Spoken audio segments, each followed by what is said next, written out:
Hi guys, இன்னைக்கு நம்ம வந்து அன்னைக்கு தான் பர்த்டே, அதனால அவளுக்கு விஷ் பண்ண போவாங்க. இப்ப செலிப்ரேட் பண்ண போறோம்.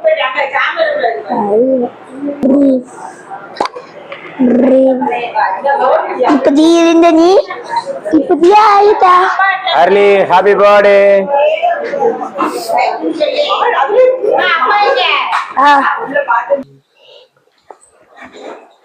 மகர்வீன் அதுல அடிச்சிடாத மகர்வீன். கையில தான் வச்சிருக்கேன். ஓகே. ஆமா வளையல கட்டி இருந்து போணும். Happy birthday to you. Happy birthday to you. Happy birthday to you. Happy birthday to you. Thank you. Bless you. Happy birthday, Harley. Thank you சொல்லு. கட் பண்ணு. கேக்கலாம்.